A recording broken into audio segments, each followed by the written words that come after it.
بسم اللہ الرحمن الرحیم عن المقدام ابن معدی کرب قال سمعت رسول اللہ صلی اللہ علیہ وسلم یقول لَيَأْتِيَنَّ عَلَى النَّاسِ زَمَانٌ لَا يَنْفَعُ فِيهِ إِلَّا الدِّنَارُ وَالدِّرْهَمُ۔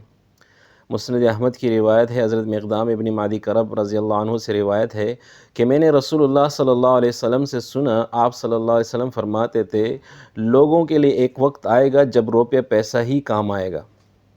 اس حدیث کو حضرت مقدام ابن معدی کرب رضی اللہ عنہ سے روایت کرنے والے ایک تابعی ابو بکر ابن ابی مریم ہیں۔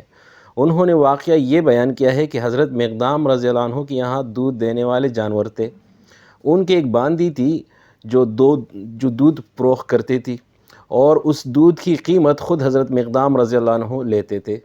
اس پر بعض لوگوں نے ناپسندیدگی کے ساتھ تعجب کا اظہار کیا اور کہا کہ آپ دودھ فروخت کراتے ہیں اور اس کی قیمت بھی خود وصول کرتے ہیں، جیسے کہ آج کل کہا جاتا ہے کہ آپ مدرسے میں سبق بھی پڑھاتے ہیں اور مسجد کی امامت بھی کرتے ہیں، مؤذنی بھی کرتے ہیں اور کاروبار بھی کرتے ہیں، یہ کیسے مولوی ہو؟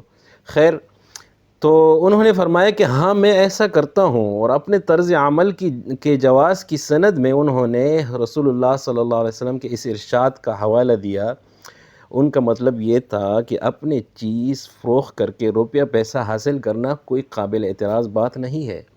حضور صلی اللہ علیہ وسلم نے فرمایا کہ ایک ایسا وقت آئے گا کہ روپیہ پیسہ ہی آدمی کے کام آئے گا، یعنی میں اسی خیال سے دودھ فروخت کرا کے روپیہ پیسہ حاصل کرتا ہوں۔